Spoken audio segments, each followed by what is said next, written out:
예레미야 29장 4절부터 몇 구절 읽도록 하겠습니다. 4절입니다. 만군의 여호와 이스라엘의 하나님, 내가 예루살렘에서 바벨론으로 사로잡혀 가게 한 모든 포로에게 이같이 이르노라. 너희는 집을 짓고 거기 거하며 전원을 만들고 그 열매를 먹으라. 아내를 취하여 자녀를 생산하며 너희 아들로 아내를 취하며 너희 딸로 남편을 맞아 그들로 자녀를 생산케 하여 너희로 거기서 번성하고 쇠잔하지 않게 하라. 다음 11절입니다. 나 여호와가 말하노라. 너희를 향한 나의 생각은 내가 하나니 재앙이 아니라 곧 평안이요 너희 장래에 소망을 주려 하는 생각이라. 너희는 내게 부르짖으며 와서 내게 기도하면 내가 너희를 들을 것이요 너희가 전심으로 나를 찾고 찾으면 나를 만나리라. 나 여호와가 말하노라. 내가 너희에게 만나지겠고 너희를 포로된 중에서 다시 돌아오게 하되 내가 쫓아 보내었던 열방과 모든 곳에서 모아 사로잡혀 떠나게 하던 본 곳으로 돌아오게 하리라. 여호와의 말이니라 하셨느니라. 지금 여기에 읽은 본문의 말씀은 바벨론에 사로잡혀가 있는 이 유대 백성들이 참 괴로움을 당하는 바로 그러한 곳입니다. 5절부터 7절까지 이렇게 보면은 거기에서 너희는 집을 짓고 거기 거하며 전원을 만들고 그 열매를 먹으라 이렇게 말했습니다. 이것은 포로로 잡혀가서 지금 바벨론 땅에 가 있는 그 백성들에 대해서는 맞지 않는 말이에요. 우리가 예를 들어서 과거 일제 36년 동안 통치를 받았던 적이 있었습니다. 여기에는 70년이라고 하는 그 이방 왕의 통치를 받고 있는 바로 그 땅입니다.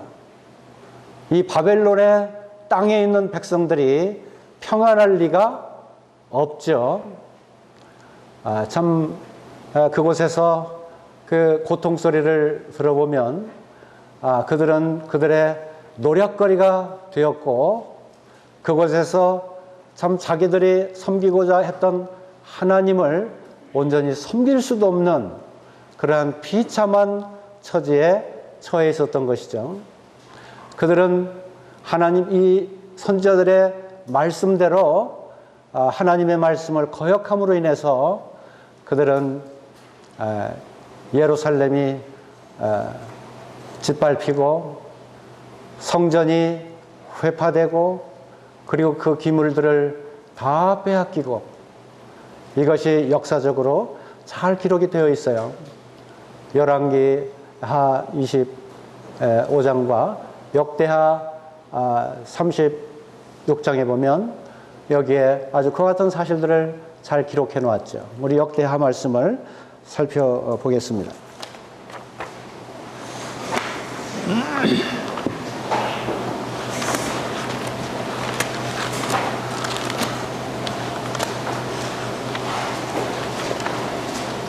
역대하 36장 15절부터 읽겠습니다.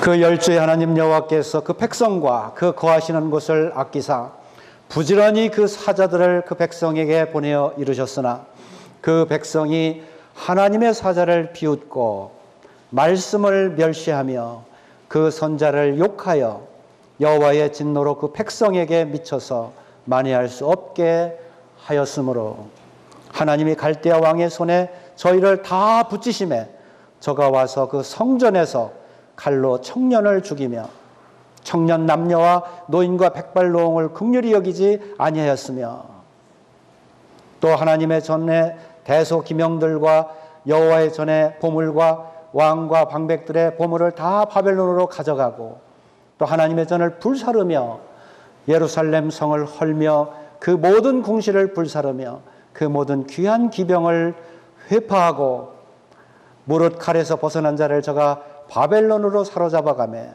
무리가 거기서 갈대아 왕과 그 자손의 노예가 되어 바사국이 주재할 때까지 이르니라. 이것이 지금 현재 본문에서 바벨론에 70년 동안이나 포로로 잡혀있는 바로 그러한 사람들의 현재 일어났던 사건이었습니다. 그들은 평안할 리가 없어요. 이미 그 가족 중에 누군가는 참으로 칼에 죽임을 당하고 말았죠. 그리고 그렇게 하나님을 열심히 섬겼는데 그 성전들은 다 회파해서 지금 아주 멀리 한 1800km 정도 된다고 그래요. 이 바벨론까지 멀리 떨어져서 이 고향 본토를 바라보고 기도하고 그 먼 곳에서 노략을 당하면서 그 하나님이 거하셨던 그 예루살렘을 바라보아야만 됐던 바로 그와 같은 비참한 처지인 것을 기억할 수가 있습니다. 그들이 왜 그렇게 됐습니까? 그들은 선자들을 부지런히 보냈지만은 그러나 이 하나님의 선지자 즉 그 사자들을 비웃고 하나님의 말씀을 멸시했고 그리고 그 선지자를 욕하여 여호와의 진노로 더 이상 그 백성들이 하나님이 보시기에 더 이상 참을 수가 없었기 때문에 결국은 그와 같은 결과를 받게 된 것입니다. 이 과정을 생각하면요 너무 이스라엘한테는 비참해요. 그런데 우리가 이 비참한 현재의 처지가 그들에게 있어서 하나님의 말씀이 얼마나 큰 위로가 되었던가. 우리 주님은 그렇게 말씀하셨어요. 심령이 가난한 자는 복이 있나니 천국이 저희 것이며. 이 말씀은 단순한 말씀이 아닙니다. 고통을 받았던 이스라엘에게 있어서 참 이제 그 메시아를 만난 바로 그 주님 앞에서 이와 같은 말씀을 듣는다고 하는 것은 엄청난 큰 소리입니다. 크신 말씀입니다. 그들이 얼마나 비참했고 얼마나 가난에 처해 있었던 것. 그런데 이와 같은 과정을 겪게 하신 하나님. 우리는 잠깐 한번 그 과정을 잠깐 살펴보겠습니다.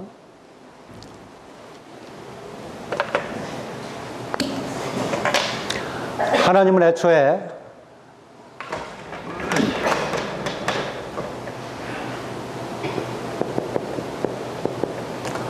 이 애굽이라고 하는 이곳에 창세기 46장에 보면 거기에 야곱과 함께 70인이 내려간 것이 이제 시작이 되었습니다. 그런데 이 애굽에 그 작은 한 땅, 고센 땅을 이 지정을 하시고 이곳에서 참 큰 고통을 받게 하셨습니다.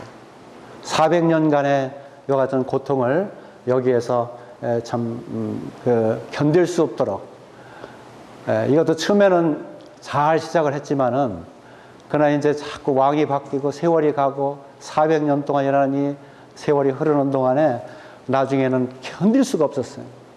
그러니까 이 마음 중심으로부터 어떻게 돼요? 이 고통 소리가 나도 모르게 터져 나오는 거예요.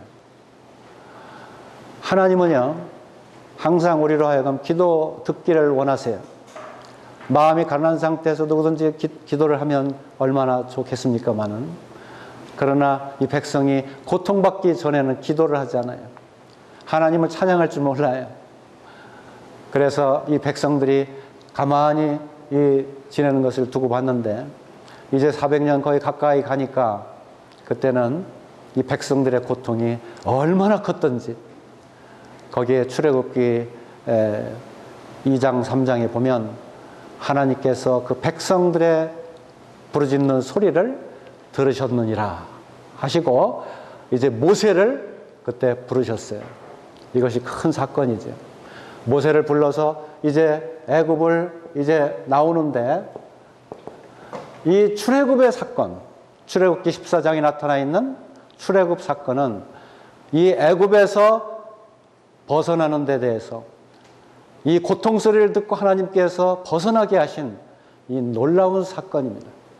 누구든지 한 번 태어나면 이 애굽에서 벗어나야 되는 이런 운명을 가지고 있는 거야. 이것은 어느 누구든 마찬가지예요. 뭐 그렇게 해도 되고 안 해도 되고 이것이 아니에요. 한 번 사람이 태어나면 반드시 하나님 앞에 새로 태어나는 이 출애굽이 있어야 되는 것입니다. 왜냐하면 이 애굽이라고 하는 것은 세상을 얘기하는 것입니다.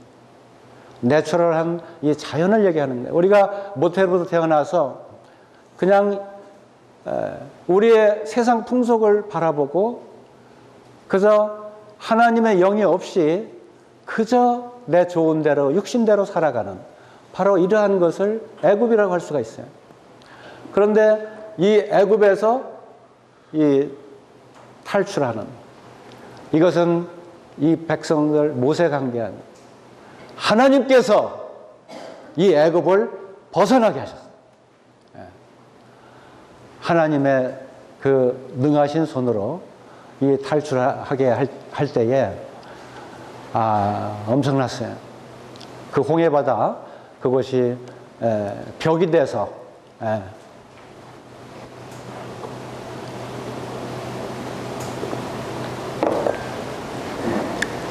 이 물이 양쪽에 갈라지는데 그냥 갈라지는 이 물이 완전히 이렇게 직선으로 서 있는 것 같은 벽이 된 것으로 그렇게 나타나 있으니까 얼마나 하나님께서 놀라운 위력으로 구원을 하셨는가. 이것은 필요 없이는 할 수가 없었죠. 이것이 6월절 바로 출애굽입니다. 그래 모든 인생은 한 번 이렇게 출애굽을 해야 되는 것입니다. 한 번 거듭나야 되는 거예요. 한 번 중생을 해야 되는 것입니다. 그것은 반드시 그 하나님의 어린 양 6월절 피로 거듭나야 되는 것이에요. 그리고 이제 이 백성들이 어떻게 하나 하고 이제 하나님의 놀라운 권능을 이제 보게 하시고 이 백성들은 아주 좋아서 찬송이 절로 나왔어요. 그 고통을 겪다가 하나님의 임재를 겪고 나서 이제 낮에는 구름 기둥으로 밤에는 불 기둥으로 인도하시겠다고 하신 하나님의 말씀을 듣고 나서 얼마나 좋았는지. 그동안 나는 지금까지 하나님을 잘 모르고 있다가 이제 하나님께서 이렇게 역사하시는 힘이 그 권능이 크신 것을 알고 절로 하나님을 바라보고 찬양이 나온 거예요. 이 찬양이 출애굽기 15장에 그대로 기록이 되어 있어요. 이 찬양은 유명한 찬양이에요. 한번 거듭날 때 누구든지 하나님께 부르는 그런 찬양과 통일하는 거예요. 저도 처음에 보라 세상 죄를 지고 가는 하나님의 어린 양이로다 이렇게 했을 때 이게 한 번에 다 저 자신이 이 죄악에서 복분하니까 그냥 제가 공중에 나는 솜 같더라고요. 그러한 그 변화를 얻고 나서 이제는 광야의 길을 걷습니다. 이 광야길을 걸을 때 하나님께서 구원하신 일을 기억하고 그대로 순종을 하면 얼마나 좋겠습니까? 그러나 하나님이 백성들을 잘 아세요. 육신을 의지하고 사는 백성들. 육의 생각은 사망이요 영의 생각은 뭐예요? 생명과 평안이니라. 듣기만 하니까 실감이 안 나시죠? 우리 한번 같이 한번 해봅시다. 자, 시작. 육의 생각은 사망이요 영의 생각은 생명과 평안이요. 예. 영의 생각으로 살아가야 되는데 육의 생각으로 빠지고 마는 거죠. 이게 얼마나 이 육의 생각은 아무런 하나님께 도움을 주지 못해요. 하나님과 오히려 원수가 돼야 하나님께 영광을 돌릴 수가 없어요. 그래서 하나님은 여기에서 율법을 선포하시고 너희가 앞으로는 이렇게 살아라 해가지고 시내산에서 율법을 공포하세요.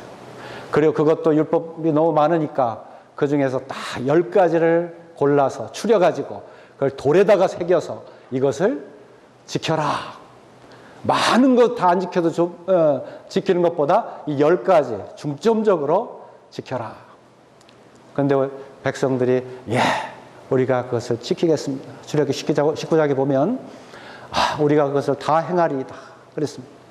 마음으로는 행하고 싶은데, 그런데 실제 그들은 다시 영의 생각을 가지고 순종을 했느냐면 다시 육의 생각으로 돌아오고 말았어요. 이것이 사람이에요.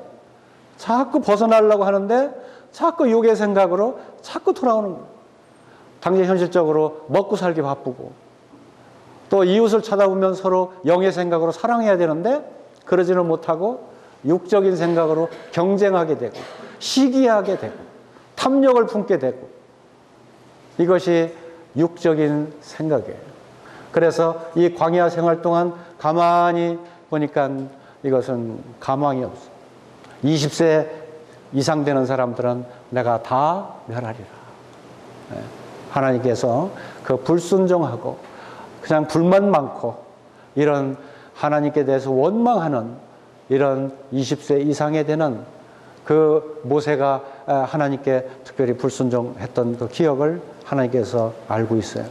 거기에 쫓았던 20세 이상 사람들은 다 이제 새로운 길을 걷기 위해서, 그래서 다시 요단강을 건넙니다.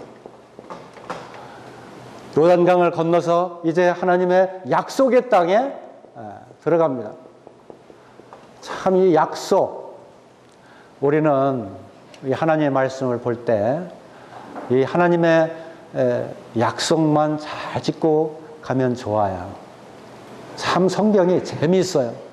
이 약속, 이걸 언약이라고 말씀하고 있죠. 언약, 하나님의 말씀에 언약으로. 그래서 이 언약을 계속 하나님께서는 주세요. 항상 이 백성들이 행하기 이전에 항상 언약을 주세요. 너희가 이 약속의 땅에 들어가거든, 가나안 땅이죠.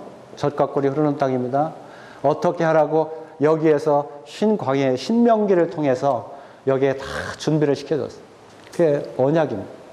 그래 그 말씀을 이제 이 가나안 땅에서도 계속 하나님께서는 이루시는 거죠.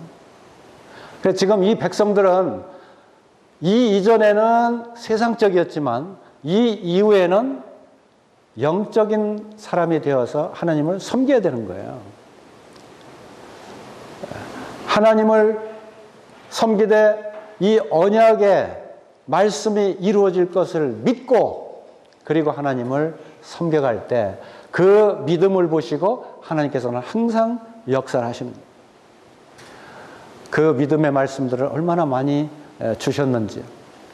그래서 하박국에 보면 2장 4절에 오직 의인은 믿음으로 말미암아 살리라. 그 믿음이 어떤 믿음이에요? 하나님 주신 언약을 믿는 믿음. 그래 아브라함에게도 100세나 돼서 아이가 이제 자손에 대한 약속을 주셨는데 아브라함이 그것을 의심하고 어떻게 그렇게 주실 수가 있겠습니까? 시작이 되죠. 이 모든 일마다 하나님 앞에는 이게 사람으로서는 생각할 수 없는 그와 같은 일들을 계속 주세요. 그런데 하나님은 때가 되면 꼭 그 일을 이루시는 것이죠.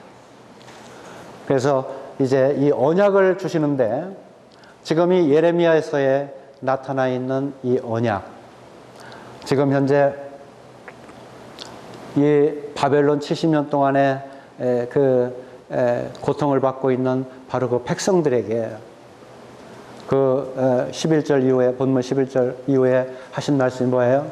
내가 너에게 주는 그 평안, 나 여호와가 말하노라. 너희를 향한 나의 생각은 내가 하나니 재앙이 아니라 곧 평안이요 너희 장래에 소망을 주려 하는 생각이라.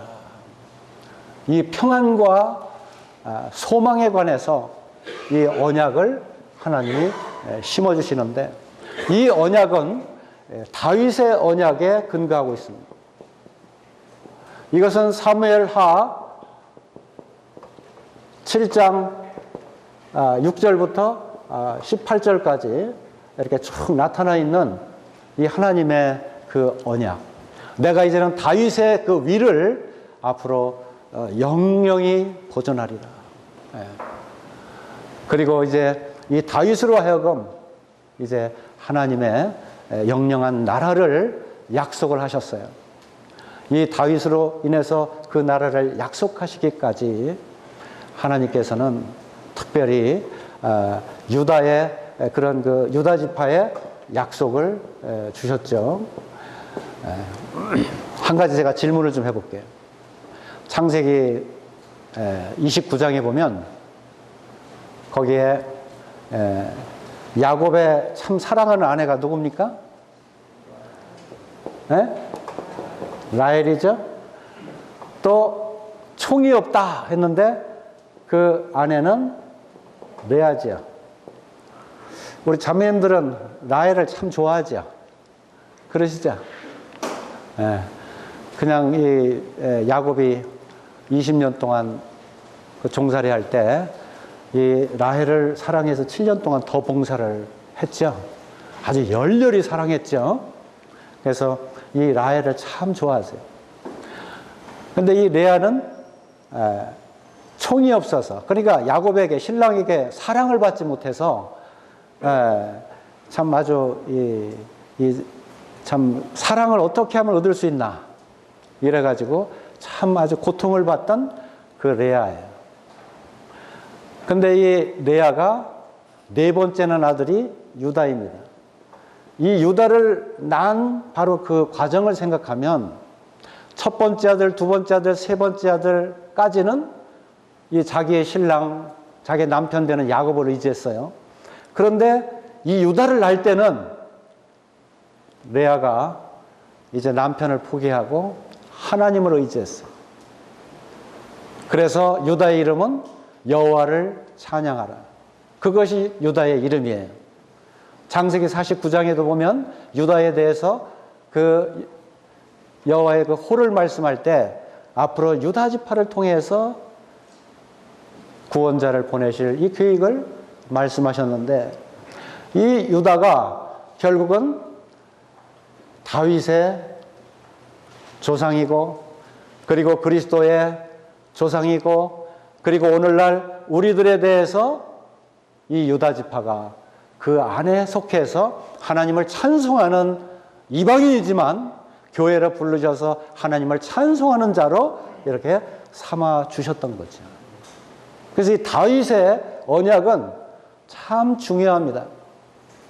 이것은 성경에 아브라함부터 기록하기 시작해서 이 유다 지파의 맥을 짚어오는데, 특별히 이렇게 불행을 겪는 레아를 통해서, 지금도 예루살렘 그 헤브론에 가면, 그 이스라엘 헤브론에 가면 거기에 야곱과 레아가 무덤이 같이 가 있어요. 같이 들어 있어요. 근데 라헬은 따로 무덤이 돼 있죠. 그러니까 남편하고 죽을 때 영원히 이렇게 무덤에 같이 갈 그런 것이 좋습니까? 아니면 따로 살아도 살아있을 때 사랑받는 여인이 좋습니까? 예? 고통을 받아도 남편하고까지 같이 가야죠. 자, 하나님 앞에 이런 영원한 이런 약속, 하나님의 언약의 그 줄기를 통해서 이렇게 약속 있는 백성으로 살고 싶습니까? 아니면 인간적인 사랑으로 잠시 막 어떻게 하지 못해서 애틋한 사랑을, 그러니까 사는 동안 죽도록 사랑하다 죽는 거 끝내자, 이런 것이 좋습니까? 어떤 것이 좋습니까? 우리 자녀들은 우리는 위를 보고 살아야 된다, 그 말씀이에요. 위를 보고 살아야 됩니다. 그러니까 레아는 남편에게 그렇게 인간적인 의지예요. 계속 의지했지만 결국은 어떻게 됐어요? 유다를 낳을 때는 하나님을 보고, 이 레아가 르우벤, 시므온, 레위 이 유다 이름을 질 때 세 아들까지는 이 자신이 계속 지으면서 어떻게 하면 남편하고 가까이 할 수 있을까? 내가 아들을 낳았다.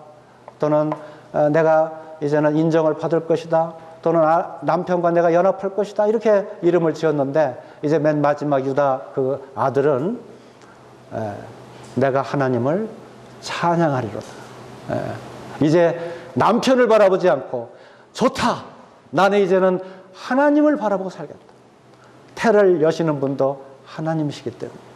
그래서 레아는 기도하면서 이렇게 하나님을 의지하는 바로 그러한 여인이 되고, 그리고 남편과 영원히 함께 이 무덤에 들어가서 이렇게 그 자리를 같이 하는, 그리고 유다 지파의 어머니가 되는 바로 이러한 영광을 얻게 된 것이죠. 하나님은요, 이러한 유다 지파, 또 이 다윗, 그리고 이 계열을 통해서 계속 이어지는 그 왕들, 이 유다 지파, 유다 이 나라 안에는 북에는 이스라엘이고 남쪽에는 남유다인데, 그 남유다에는 오직 한 지파만이 남쪽을 차지하게 하나님이 하셨어요. 위에는 여로보암, 밑에는 르호보암. 이렇게. 그러나 이 한 지파가 망하게 하기 위해서 아수르와 바벨론은 특별히 아주 이 한 지파를 끊어버리면 메시아의 약속이 어떻게 돼요? 끊어지잖아요. 아브라함에게 그 아들을 약속한 약속이 주어지지 않으면 어떻게 돼요? 그 아들은 끊어져요. 유다가 죽으면 그 지파는 하나님의 약속하고는, 그 언약하고는 아무 관계가 없어요. 그런데 이 성경에 자세히 들여다보면 남은 자라는 사상이 있어요. 꼭 하나님은 그 하나님의 줄기를 끝까지 이어가시기 위해서 남은 자의 그러한 지파들을 계속 그 지파를 이어가는 것입니다. 그 남은 자들을 통해서 언약을 이루시는데, 그 남은 자들은 하나님이 눈동자처럼 지켜보시는 바로 그러한 자들입니다. 우리 시편 121편을 보도록 하겠습니다.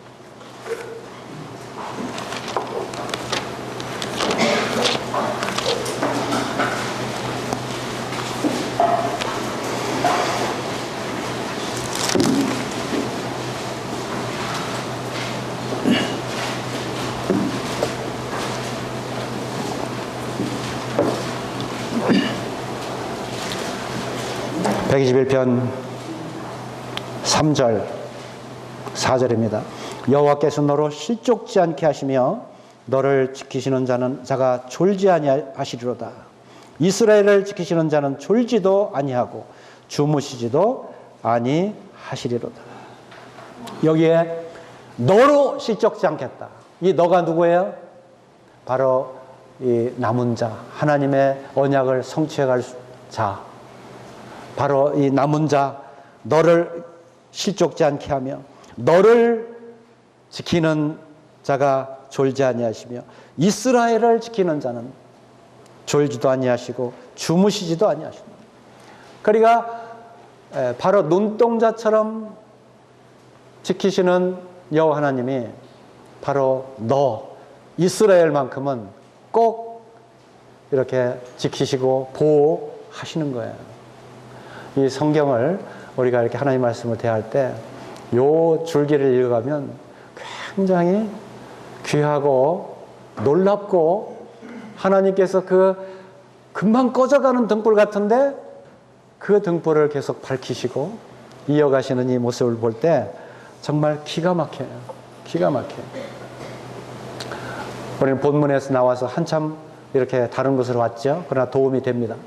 이 본문에 바로 이 70년 바벨론 땅에서 지금 그 눈물을 흘리면서 농락을 당하는 바로 이 하나님의 백성들. 그러나 이것은 예레미야가 1장부터 이러한 일을 계속 말씀해 줬어요. 너희가 만약에 하나님의 말씀을 지키면 하나님께서 돌이키겠거니와 너희가 하나님의 말씀을 지키지 아니하면 하나님께서 너희를 심판하시리라. 이 심판은 그들의 멸망이 아니라 그들의 징계입니다. 왜? 그들을 완전히 끊어버리는 것이 아니라 그 하나님의 유다 지파를 이어가신다는 그 말씀 앞에서, 하나님은 다윗에게 하신 그 언약의 말씀 앞에서 이것을 끝까지 어떻게 해요? 지키시는 거예요. 예레미야는 이 하나님의 말씀을 굳게 믿었어요. 그리고 이 왕들에게 이것을 계속해서 이 예언의 말씀을 믿으라고 권고를 했어요. 그런데 하나같이 이 왕들이 지키지 않았어요. 여호아하스, 그리고 여호야김, 여호야긴, 그리고 시드기야. 이 시드기야가 20번째 유다 왕인데, 이 시드기야 왕이 그 다 멸망해서 이 바벨론에 지금 이렇게 사로잡혀 오기까지, 지금 이 백성들이 지금 와 있는 곳이 본문에서 바로 시드기야 왕은 눈이 뽑히고, 그 아들은 눈 뽑히기 전에 어떻게 했어요? 느부갓네살 앞에서 죽임을 당했어요. 그리고 시드기야는 눈이 뽑혀서 그 자리에서 죽었냐? 죽은 건 아니고요. 그 바벨론에서 수명을 다하고 죽었어요. 그리고 이 봉사로 앞을 보지 못하는 상태에서 그 나라에서 비참하게 살다가 죽었습니다.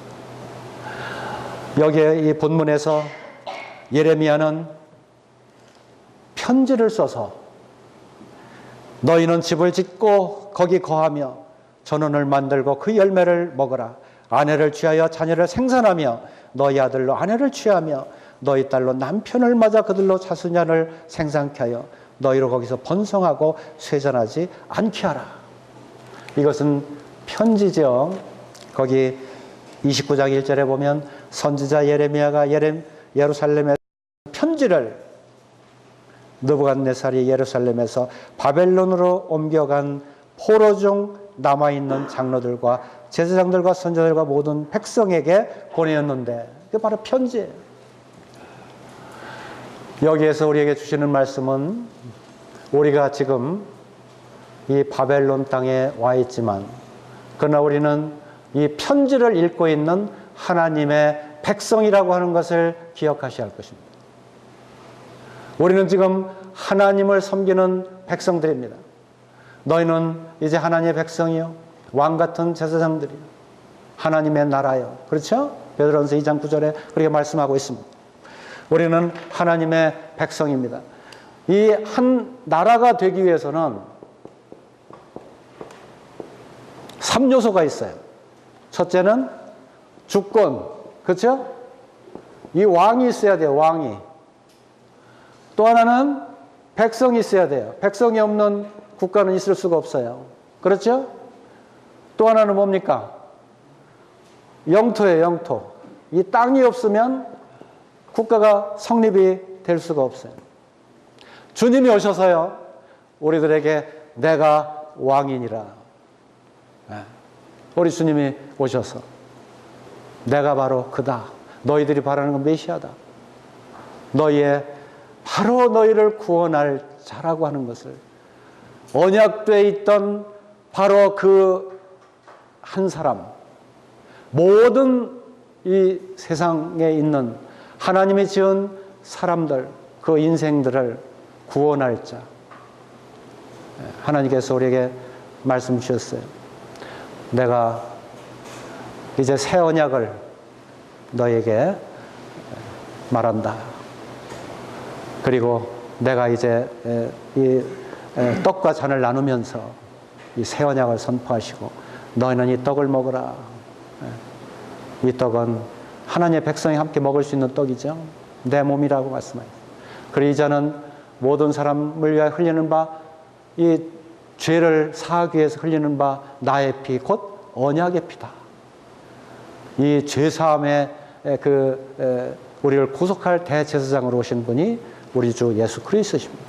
하나님께서 그를 이 모든 인생의 왕으로 삼으셨어요. 마태복음 28장에 보면 거기에 모든 권세를 내게 주셨으니, 그렇죠? 이 하늘과 땅의 모든 권세를 우리 주님 앞에 주셨습니다. 우리 주님은 왕이세요. 그 본체가 하나님이세요. 그리고 우리는 이제 그의 백성이에요. 그렇죠? 우리는 하나님의 백성입니다. 이 모세와 여호수아에게 이제 너희는 신을 벗으라. 우리는 어느 땅에 가 있어요? 우리 주님의 땅에 들어와 있죠. 그러나 주님께서 더 확실하게 하시기 위해서 요한복음 14장에 보면 내가 이제 처소를 예비하러 간다. 14장 1절부터 보면 하나님을 믿으니 또 나를 믿으라. 이제 내가 처소를 예비하러 가노니 처소를 예비하면 내가 다시 와서 너희를 나 있는 곳으로 이제 인도하시겠다고 하신 이 약속을 우리에게 주셨습니다. 그러면서 하나님, 우리 주님이 우리에게 하시는 말씀은 이제 하나님의 나라가 너희에게 임했다라고 말씀하고 있습니다. 하나님의 나라. 우리는 지금 하나님의 백성입니다. 이 애국, 여기에서 구원받은 자들은 다 하나님의 백성인 거예요. 우리의 신분을 우리는 이제 확실히 알고 있어야 돼요.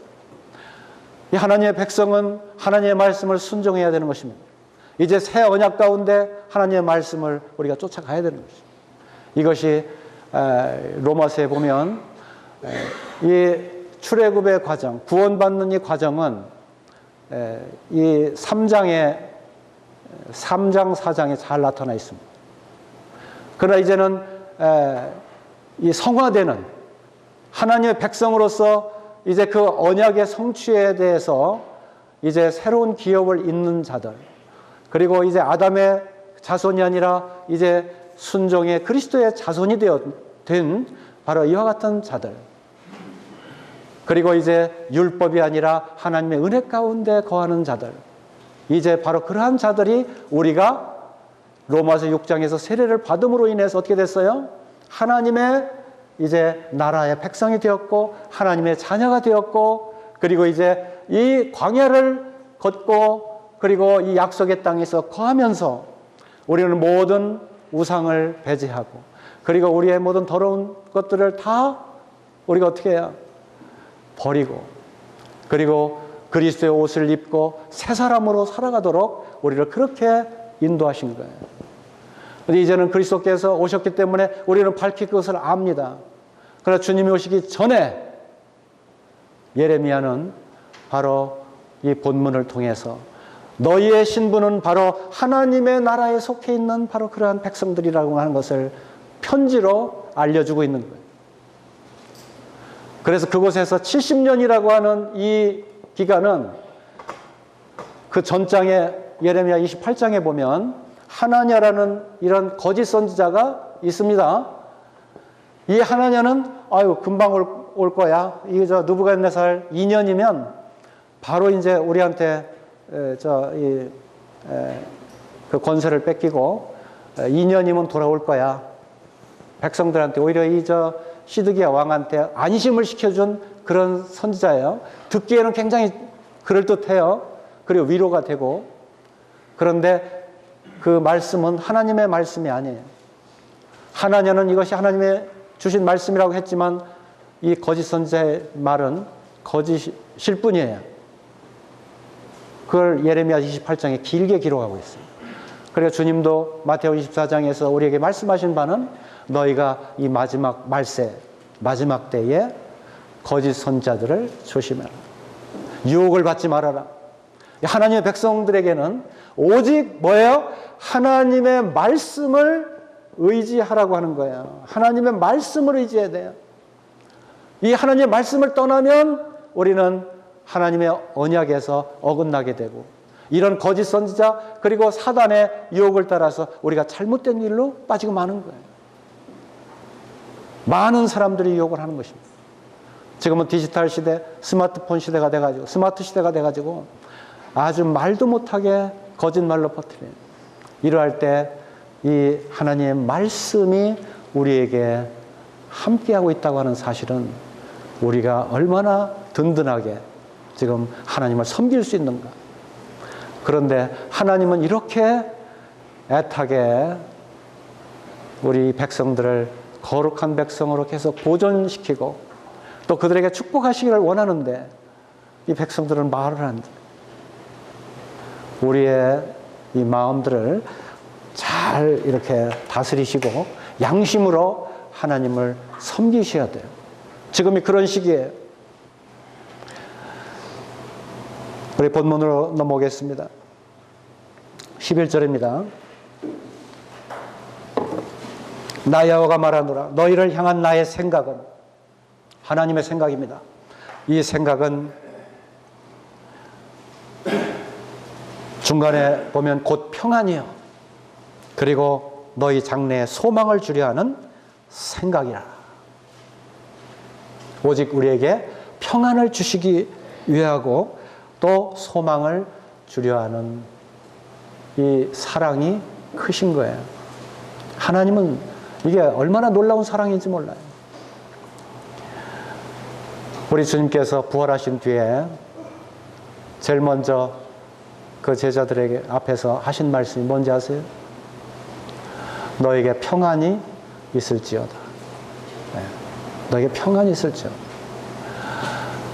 우리 주님의 부활을 바라보면서 하나님께서 창세 이후로 이루실 말씀이 이것이라 하시고 모세와 시편과 선지자를 통해서 가르쳐 기록한 것이 이것이라 하시고 바로 새로 부활하셔서 이제는 그 주님을 바라보는 그러한 자들에게 이제 평안할지어다.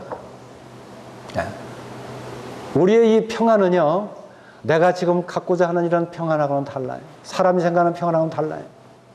이 평안은 내가 내게 주는 이 평안은 세상에 주는 것 같지 아니하다. 하나님이 하늘로부터 우리에게 신령한 축복 가운데 부어주시는 그러한 청결하고 순결하고 거룩한 이와 같은 평안인 거예요. 이 평안을 우리에게 계속 부어주시는 거예요. 이것을 우리의 영적인 우리 영혼이 이것을 먼저 받아야 돼요. 요한 3서에 보면 내 영혼이 잘된 같이 내가 범사에 잘되고 강건하기를 원하노라 그랬습니다.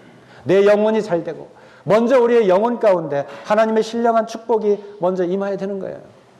하나님의 언약이 우리의 이 영혼과 우리의 마음 속에 가득 그것으로 채워질 때 이 세상에서의 승리는 이것은 아무것도 아니에요. 주님이 그렇게 하게 하세요. 주님을 의지하는 자에게는 주님께서 힘을 주시고 능력과 함께 주님이 반드시 승리하게 하시는 것입니다. 저는 이 예레미야의 이 말씀의 성취, 이것은 참 놀라워요. 이 예레미야서를 보고 있으면요,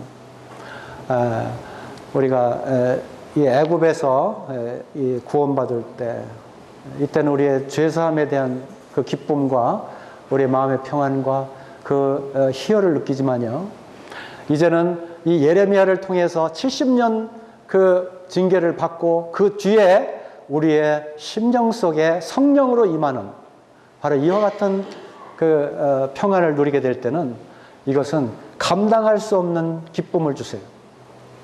그런데 대개가 저 애굽 출애굽하고 나서 광야에서 되게 막혀요. 되게 생각이. 근데 그걸 넘어서야 돼요. 그걸 넘어서시고 하나님의 주시는 말씀이 우리 가운데 임하시고 그리고 예레미야가 주신 이 영영한 하나님의 영, 이 영이 우리 가운데 임해서 그 영으로 살아가게 되면 이때는 놀라운 힘을 발휘하게 되는 것이에요. 여기 바벨론에 있는 이 백성들의 탄식을 잠깐 먼저 시편에서 읽어보고 그리고 그들의 환희를 한번 보도록 하겠습니다. 우리 시편 137편을 보겠습니다.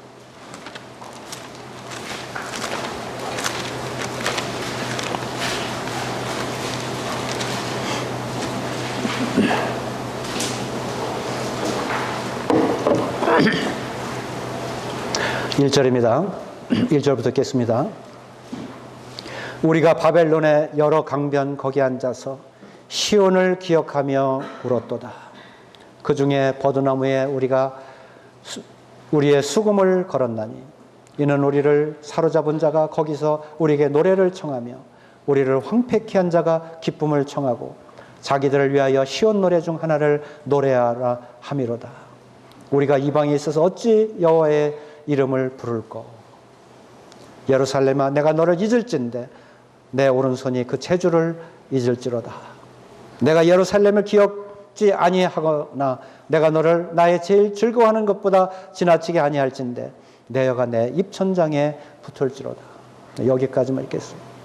여기에 바벨론 여러 강끝 강변에서 거기 앉아서 시온을 기억하며 울었도다 그랬습니다. 그들이 얼마나 이 본 자기의 고향이 그리우면 눈물을 흘리면서 그곳에 매일 앉아서 언제면 저곳에 돌아갈 수 있을까?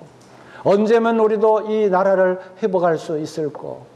언제 우리를 모세와 같이 구원할 자가 임할까? 늘 그들은 눈물을 흘리면서 버드나무 아래서 그 망향을 그렸습니다.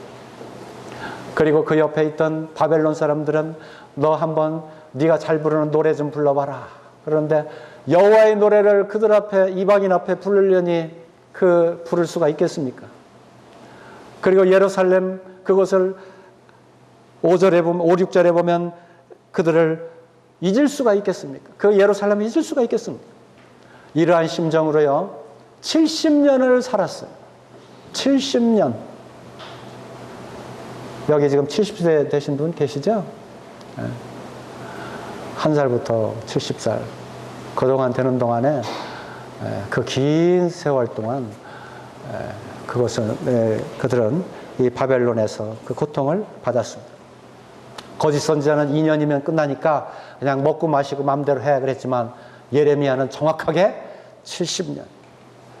다니엘도 그때 1차 포로 잡혀갈 때 BC 605년이에요. 그때 같이 갔는데 그때 포로로 끌려갔는데 예레미야의 말씀 70년이면 우리의 복역이 끝난다. 이것을 다니엘서 9장에 그것을 깨달았다 말씀하고 하나님의 선지자들이 하나님의 말씀을 의지해서 믿음의 믿음으로 이르는 그리고 하나님의 역사를 이루어가는 이와 같은 모습을 보게 되는 것입니다. 이 백성들은 그곳에서 이렇게 눈물을 흘리면서 예레미야 25장 그 10절 본문에서 70년이면 이제 너희가 그 복역이 끝나고 다시 돌아오게 될 것이다 하는 이 소망 이것을 말씀해 주셨고 그리고 그때가 딱 되니까 그들이 이제 어떻게 했어요? 돌아왔어요. 돌아와서 그들이 시편에 이렇게 노래하고 있습니다. 우리 시편 126편을 보겠습니다.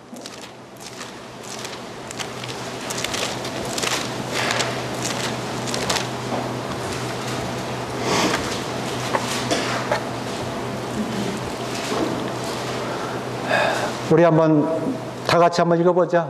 자, 시작. 1절부터요. 시작. 여호와께서 시온의 포로를 돌리실 때 우리가 꿈꾸는 것 같았도다. 그때 우리 입에는 웃음이 가득하고 우리 혀에는 찬양이 찼었도다. 열방 중에서 말하기를 여호와께서 저희를 위하여 대사를 행하셨다 하였도다. 여호와께서 우리를 위하여 대사를 행하셨으니 우리는 기쁘도다. 여호와 우리의 포로를 남방 시내들같이 돌리소서. 눈물을 흘리며 씨를 뿌리는 자는 기쁨으로 거두리로다. 울며 씨를 뿌리러 나가는 자는 정녕 기쁨으로 그 단을 가지고 돌아오리로다. 예. 여호와께서 이제 그 약속하신 시온 예루살렘 갈보리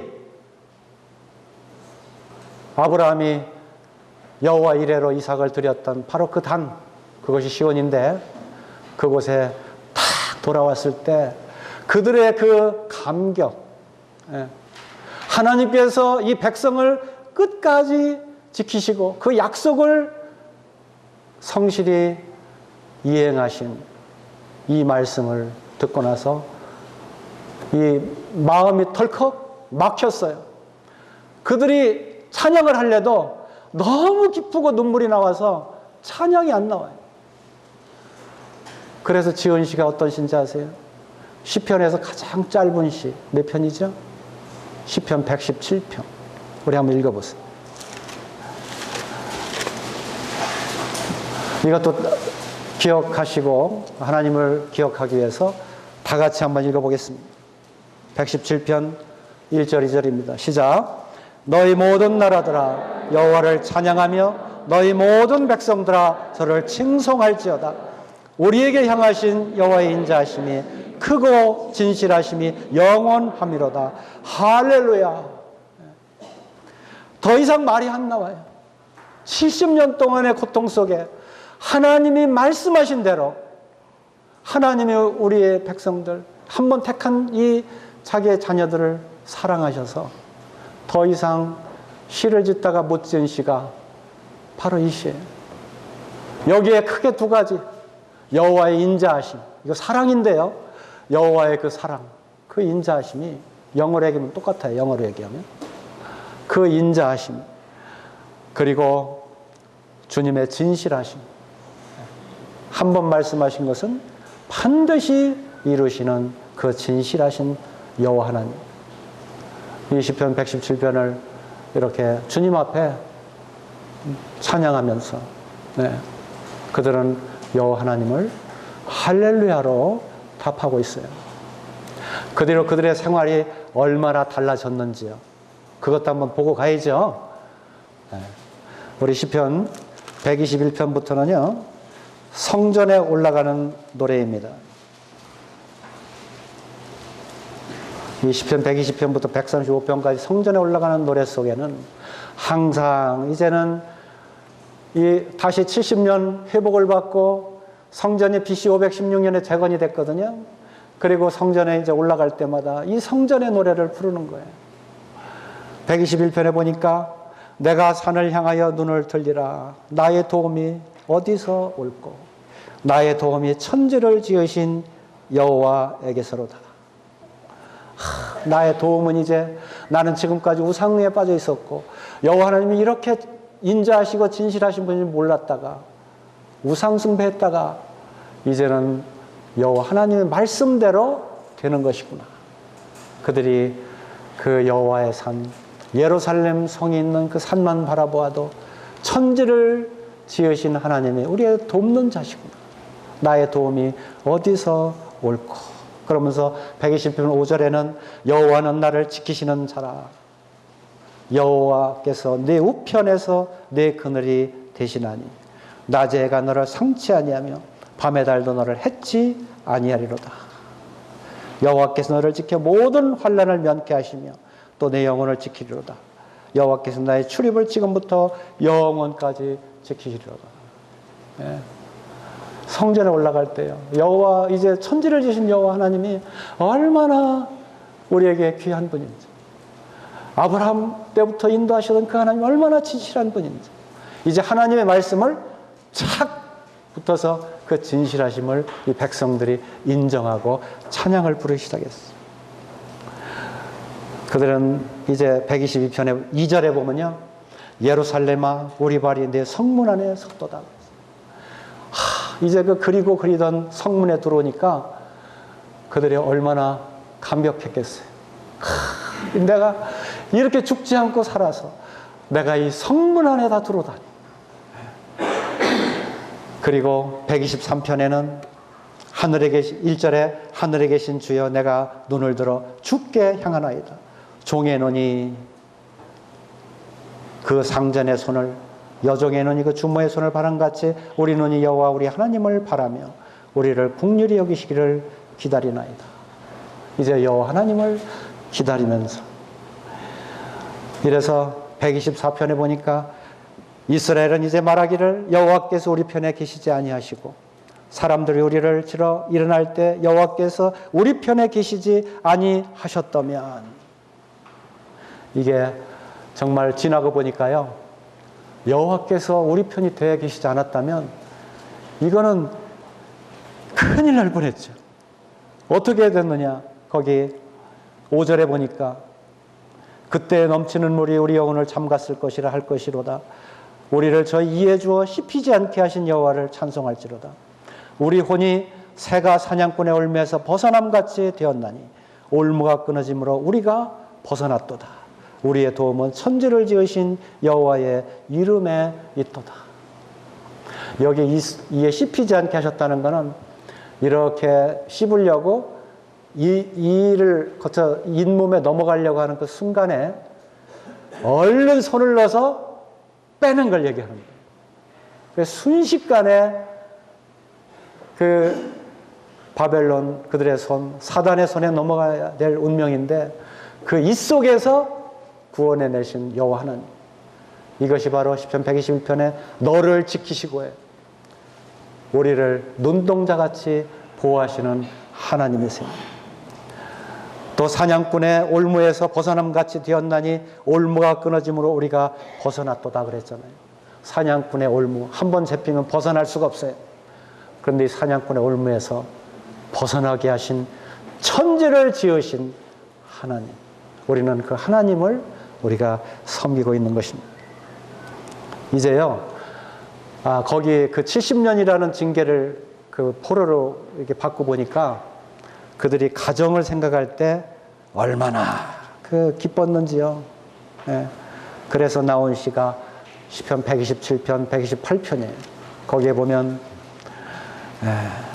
여호와께서 집을 세우지 아니하시면 세우는 자의 수고가 헛되며 여호와께서 성을 지키지 아니하시면 파수꾼의 경성함이 허사로다. 그러면서 3절에 자식은 여호와의 주신 기업이요 태 열매는 그의 상급이로다. 이 자식들을 생각하니까 너무 이제는 귀엽고 여호와께서 세우신 가정, 그리고 128편에도 보니까 얼마나 이 상에 돌린 자식들이 귀하고 좋은지, 감람나무 같은, 또 그 아내를 볼 때 얼마나 사랑스러운지 이 결실한 포도나무로 비유하고 있습니다. 참 이렇게 그때의 그 바벨론 포로 시절 이거를 겪었기 때문에 그들은 이러한 행복을 누릴 수가 있었던 것입니다. 지금 우리는 이 하나님의 나라에 지금 거하고 있다는 것을 기억하시기 바랍니다. 이제 저 영토, 영원히 거할 그 영토, 이곳에 이제 주님께서 오셔서 우리를 다 인도하여 가시면 데살로니가전서 4장에 나오죠. 이제 공중에서 주를 영접하게 되는 그날이 올 것입니다. 고린도서 15장에 호련히 변화되는 시간이 올 것입니다. 그때는 우리는 이제 완전한 성취로 이제 하나님 나라에 거하게 되는 것입니다. 우리가 이제 지켜야 할 것은 출애굽기에 보면은 우리의 이 정금 안에, 정금으로 이마에 성결의 영이라고, 이 여호와의 성결이라는 그 글을 새겨서 이 금패로 이렇게 대제사장 이마에 다 이렇게 붙입니다. 그건 뭐예요? 이마에 붙였다. 우리 하나님의 나라의 백성은 우리의 이마에 거룩한 여호와의 성결이라는 이와 같은 이름이 우리 이마 위에 다 있는 것입니다. 그리고 살아계신 하나님은 너를 지키신다고 하는 것처럼 우리를 끝까지 지키실 것입니다. 우리가 세상에 눈을 팔지 마시고 우리 주님의 오시는 그날을 소망으로 바라보시고 본문에 얘기한 대로 내가 너에게 주는 것은 평안이다. 그리고 장래의 소망이라고 하는 이 말씀을 기억하시면서 우리는 주님의 오시는 그날을 여호와의 성결이라는 이와 같은 말씀과 함께 거룩한 백성으로 주님을 맞이할 준비를 하시기 바랍니다. 마치 신랑을 맞이하는 10처녀의 5처녀처럼 우리가 그날을 우리가 준비하는 그런 성도들이 되십시다. 네, 말씀을 줄이겠습니다. 감사합니다.